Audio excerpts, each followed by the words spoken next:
So if you feel that sense of estrangement or prickliness with somebody, go ahead and write a draft of that note, your grace note or your letter of mattering. And do your best to just put your inner editor on the back burner. There's no right or wrong way you could ever do this.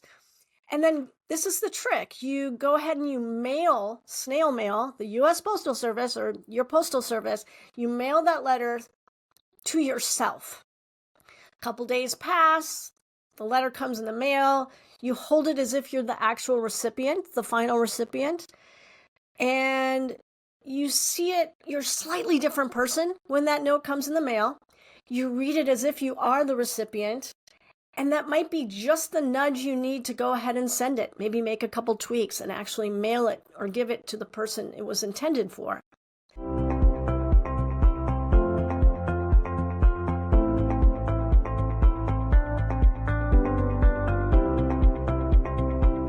Hello and welcome to another episode of Mind My Age, presented by Total Life, therapy designed for healthier aging and covered by Medicare. I'm your host, Neelam Brar, and today we have a truly special guest, Andrea Driessen. Andrea is a celebrated speaker whose TED Talk has over 2 million views. She's a 3-time award-winning author, and she volunteers at a hospice. She's devoted her time to an incredible idea that might just change how we think about honoring others and ourselves, grace notes. Instead of waiting for eulogies after death, Andrea advocates for expressing love, appreciation, and acknowledgement while people are still alive, allowing them to hear the impact they've had on the world. Andrea, thank you so much for joining us today.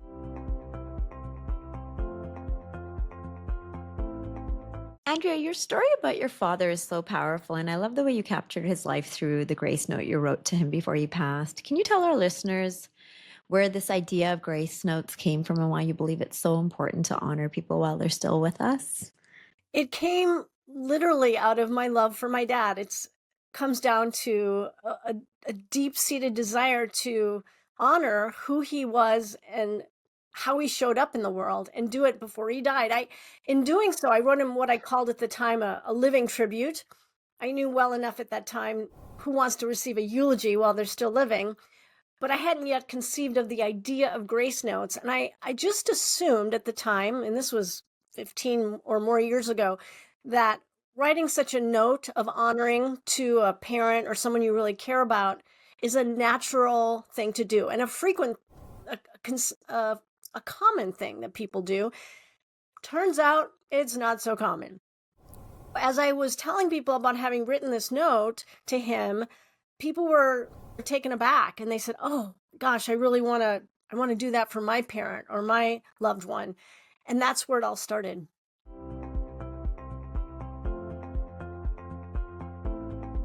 What is your advice to our listeners who have somebody in their life that they want to rekindle the relationship with, and maybe a grace note is a way to start that, or that olive branch?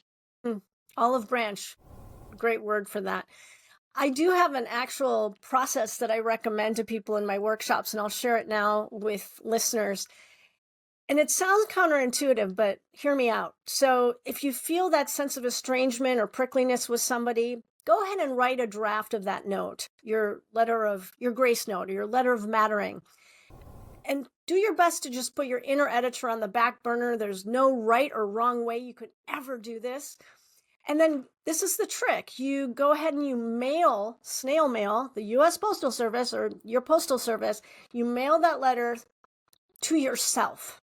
A couple days pass, the letter comes in the mail, you hold it as if you're the actual recipient, the final recipient, and you see it, you're a slightly different person when that note comes in the mail. You read it as if you are the recipient, and that might be just the nudge you need to go ahead and send it. Maybe make a couple tweaks and actually mail it or give it to the person it was intended for. At the same time, for some of us, we may feel complete. We may feel complete with the process. So what's your advice to someone who might be hesitant about writing a grace note because they feel they're not good with the words or unsure what to say? First of all, I want to normalize that feeling of awkwardness or hesitance, it is the most commonly cited reason I've found among people who say they're not quite ready to write a grace note. So let's just call it what it is. It's human to feel that way. Second, and I'm going to refer to a podcast that you produced very recently. You invited an award-winning writer, Kate Renton, last month, in September 19th podcast. I recommend your listeners listen to that if they haven't already. I was absolutely enraptured by her wisdom. And I'll call out a specific thing. She said it so beautifully. She talks about how one of the main reasons that she works with people who are trying to write their memoir. And I think of writing a grace note is not unlike that. And they're afraid of putting their words out into the world. They feel that awkwardness. They might feel like they're going to do it wrong. And she puts it in terms of the fear of being judged or misunderstood, or that we're afraid we're saying the wrong thing. And this is the key part. She says, the greater your fear of judgment, the closer you are to engaging in something that will bring great joy. This fear of judgment is a reflection of what's on the other side. And all of us are afraid of failure. So don't let that judgment be an indication of the rightness or wrongness of what you're about to do.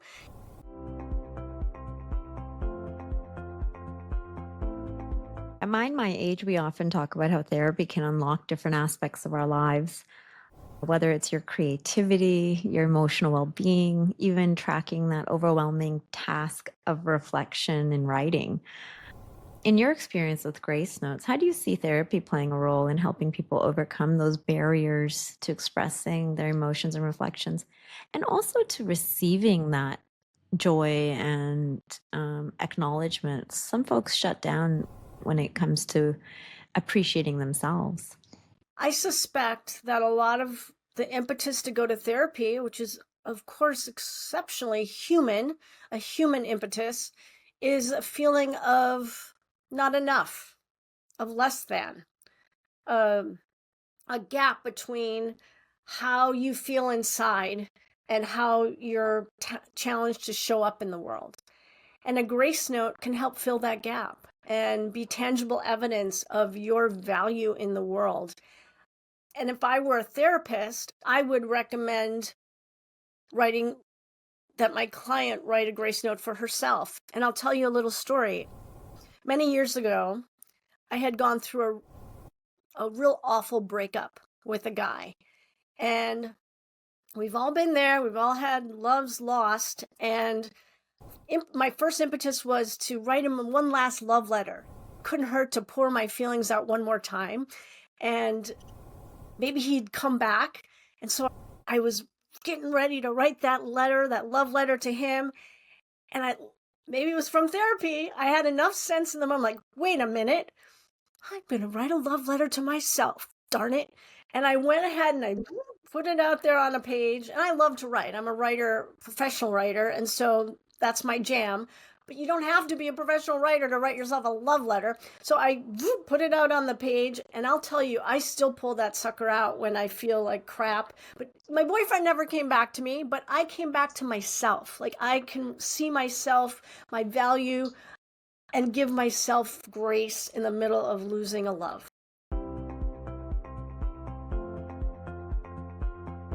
What are your thoughts on how grace notes can contribute to a sense of fulfillment and contentment as we age? Yeah, you mentioned the word legacy, which is so integral in the power of a grace note. As I like to say, when our goodness, our sense of how we matter is reflected back to us in the form of a note, we clearly see how we're making impacts, and we can live into the legacy that others see possible in us. We can live into the legacy that others see possible, that we're not even seeing. It's like there was a book, a bestseller years ago called All the Light We Cannot See. It became a movie. It wasn't about legacy so much, but it reflects to me that we are all the light we cannot see. And by getting a grace note, we have that light reflected back to us in ways that we can do more of those things. I'll give you a couple examples from actual grace notes where imagine that someone gave you a grace note that said in part, "You display consistent integrity. I see how you consistently stick to your ethical principles and are reliable, trustworthy again and again." Wouldn't that inspire you to live more deeply into your integrity? We might not even be seeing how we are integrous. Or someone told you that whenever you walk into the room, there's so much more positivity and possibility. Wouldn't that influence how you walk into a room? Just two examples. Thank you again, Andrea, for joining us on Mind May Age. For my listeners, if you've been inspired by Andrea's story today, I encourage you to think about somebody in your life who might be someone you've not seen in a while or someone you've valued and cherished but have not taken the time to acknowledge, as she beautifully put it, and write them a grace note. Remember, age with purpose, live with intention, and let the people you love know how much they matter to you. If you need support navigating emotional barriers or starting these conversations, Total Life's therapy services that are covered by Medicare are here to help you. So don't forget to subscribe, rate, and review this podcast. Until next time, stay mindful and stay connected.